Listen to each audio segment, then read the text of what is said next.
Hey, how's it going, everyone? My name is Derek Afasi. I'm the owner of Afasi Financial Group and RetireSharp.com. Today's topic, I want to go in depth regarding the topic of can you retire at age 62? And I guess the better question would be, how can you retire at age 62? And what I want to do is unveil a lot of the common mistakes that individuals make when they're looking to get towards this age 62 mark, regarding a risk standpoint, regarding a reverse dollar cost averaging standpoint, and then how to segment your dollars properly so you have pure confidence at that age 62. To make sure that you're covering your bases. Worst case scenario, if the market crashes, you're covered. You're receiving income sources. As inflation increases, you want to make sure that you have inflationary step up. If you're looking to go out a little bit further and you want to have some growth into your accounts and kind of let it ride, how to do that in a most effective and efficient manner, so you're not just throwing so much dollars towards advisor fees, towards advisor commissions, towards different negatives that could severely impact your ultimate goal for retirement at age 62. So typically what happens is an individual starts getting into their 50s and they realize that they have to start being more conservative with their monies. So whether they were invested in, regular brokerage accounts, non-qualified accounts, and 401k, retirement related accounts, IRA, Roth IRA accounts, different things that were linked to stock market performance or different things that were allowing their investments to grow over time. And what happens is that shift from an aggressive mindset, meaning aggressive funds, saying that the stock market, as an example, is something aggressive, meaning that stock market could go up and it could crash and burn. You could have really good growth in the stock market, really good consistent growth in the stock market, and then you could have years such as 2008 where the market has a reset and individuals lost large portions of their portfolio. So as an individual starts nearing that age 62, the rule of thumb is to be from a more aggressive mindset to go towards a more conservative mindset. So even if the market takes a slight loss, you're not losing your entire nest egg. You're not losing all your retirement. And that's what happened to a lot of baby boomers that decided to retire in 2005, 2006, just kind of leave their money in the market. The market should always be going up. Like I saw accounts grow from 1980 through 2000. And the problem with that was they weren't realistic. They did not expect a downward market shift to occur, and when that did occur, they were caught with their pants down essentially because they were pulling money out of that account. They were paying fees to be invested into those accounts, and then that account also took a dive, and therefore they saw large decreases in their account value by the end of 2008, end of 2009, even when the market picked back up. Their accounts were not sitting at the same value that was in that previous year before that 2008. Now, a really simple example that explains this is, let's say if that individual had that aggressive mindset, had that mindset that they're going to leave a portion of their monies or a large portion of their monies in equities and stocks as opposed to being more diversified, utilizing proper asset allocation, to make sure that you're diversifying amongst different asset classes, and rather than go more into bonds, more into certain fixed type accounts. And so, like an example would be an individual goes and decides to retire at age 62. They understand that they have Social Security income. That's why they're choosing this age 62, is because that's the earliest time someone could pull Social Security income. When you pull Social Security income at age 62, you're going to have a reduced benefit than when you wait to something known as your FRA, your full retirement age. But it still allows somebody to do so. So some individuals say, you know what, screw it, I just want to take my money now. I understand there's going to be a reduced benefit, but at least I want to have this guaranteed income source in there because I have enough retirement assets out there to be able to last me properly. And if we take an example where someone has $1 million and they decide to still leave those monies invested, this is how they've accumulated their money, was utilizing the stock market, utilizing different mutual funds, utilizing different diversification. So they're going to still go with that theory going forward and say that the market should always be going up. And in this example, let's just say at age 62, this individual is receiving $20,000 of guaranteed retirement income, but they need to receive $70,000 of income each and every year for the rest of their life. So they take this $1 million and they say, as long as the market does well, as long as there's no hiccups in the market, I should be able to retire comfortably.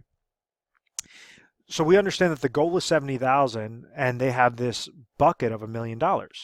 This is where reverse dollar cost average comes in.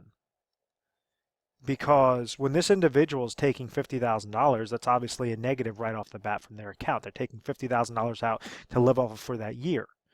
If there's a negative to this account, let's just say that the market drops 10% and their account value went from $1,000,000 and they lost $100,000 worth of value, well, that's another negative.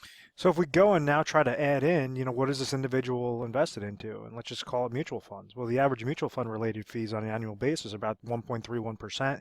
The average advisor fee on an annual basis is right around 1.25%.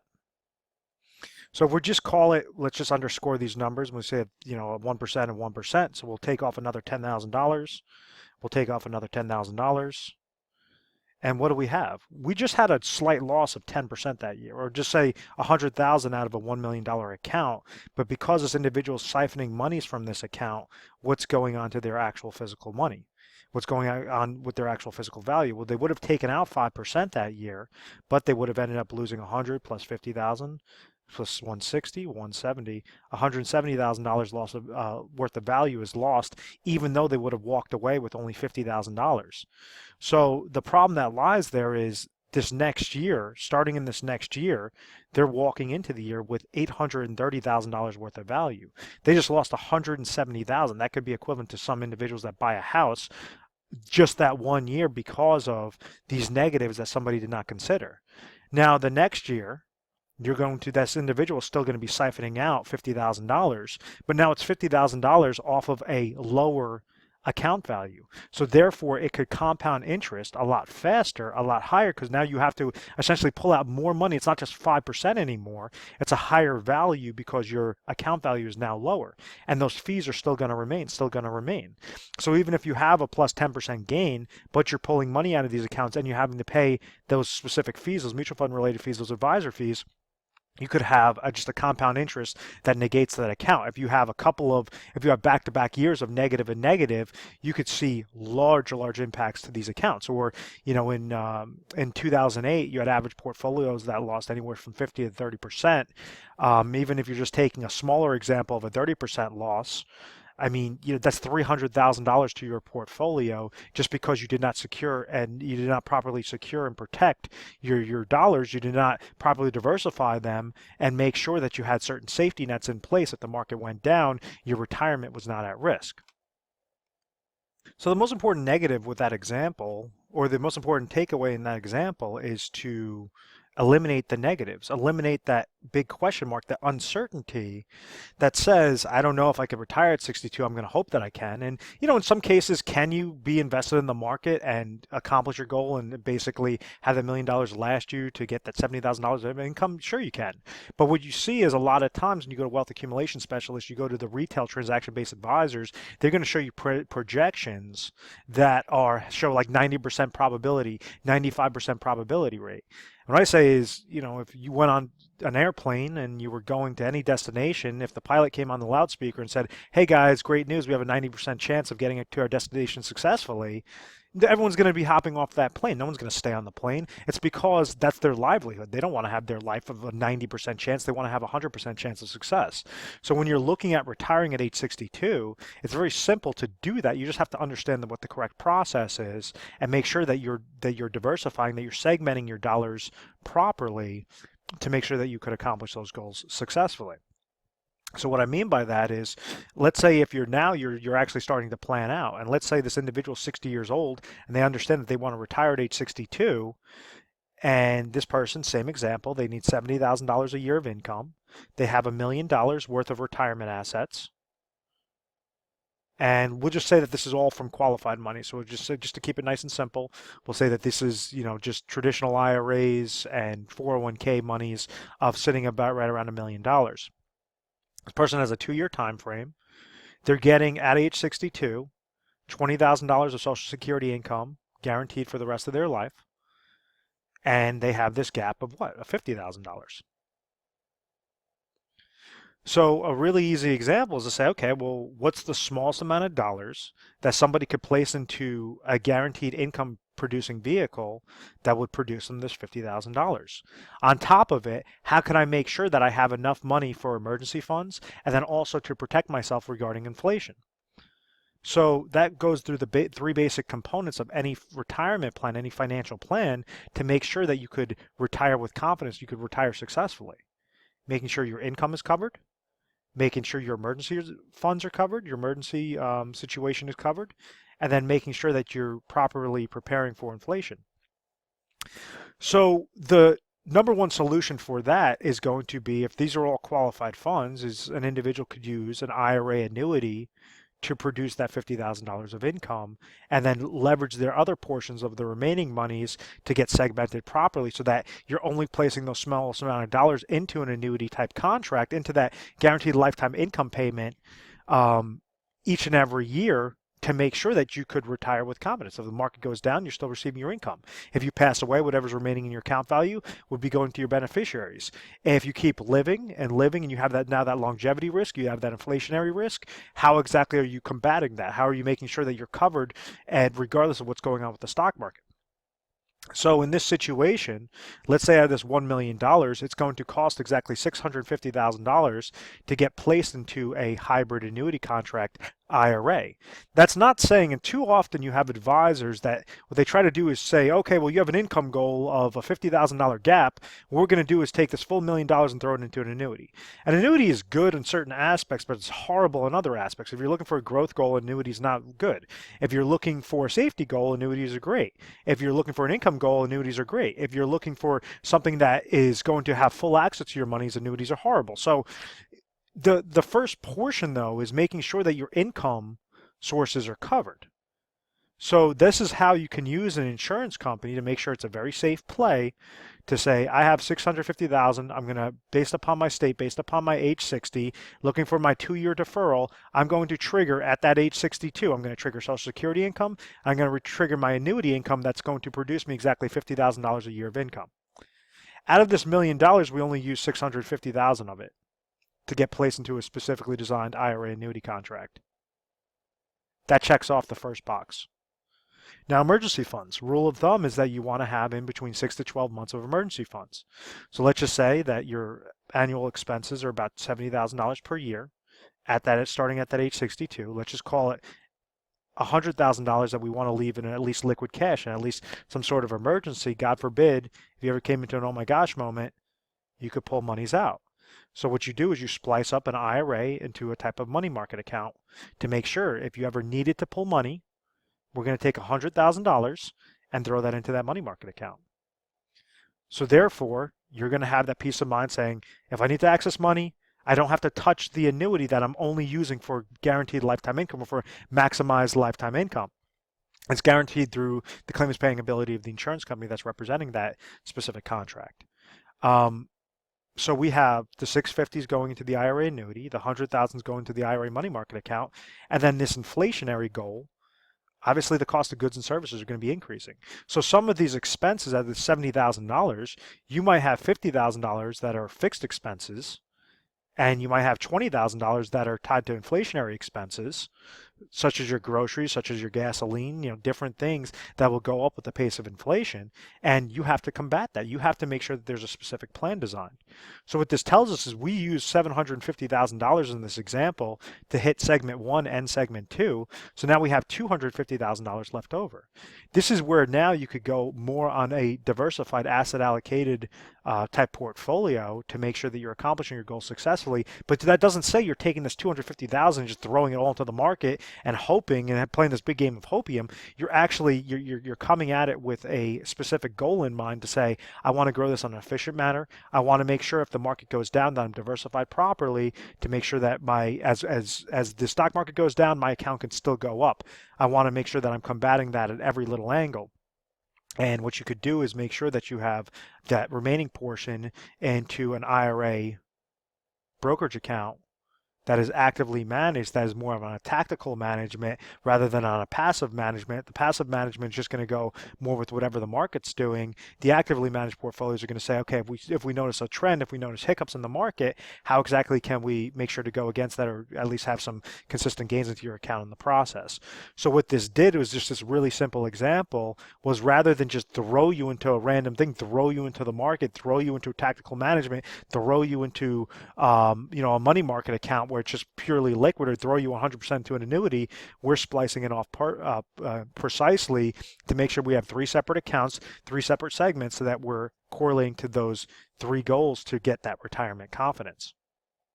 So I hope that all of that made sense. And please understand that it's going to be different. Each situation is going to be different. You might not have to use any annuity income whatsoever. Like if you're receiving income sources of Social Security and pension income, and those are already receiving those whatever your expenses are, and it's checking that off successfully, well, then you don't need to throw any dollars into annuity income or an annuity type contract. If you already have emergency funds that are sitting there in enough non-qualified accounts, you might not need to throw anything into a money market account. You might not need to place anything into brokerage accounts. There's a whole different slew of options. The longer that you're out, the better that you could essentially plan. But you just want to make sure that you're segmenting out correctly. You're being mindful of it. You're taking the 30,000 foot view and saying, okay, this is exactly how I could accomplish my goal, so that when I'm in retirement, when I decide that day I'm basically, walking away from my job, I could do it with pure peace of mind. I could travel, I could visit my grandkids, I could, go fishing every day, whatever that case may be. But you have to have a plan in place. You can't just play that big guessing game. Say that, oh, I feel like, I got a really good hot stock tip, so I'm going to throw my entire life savings into that one individual stock.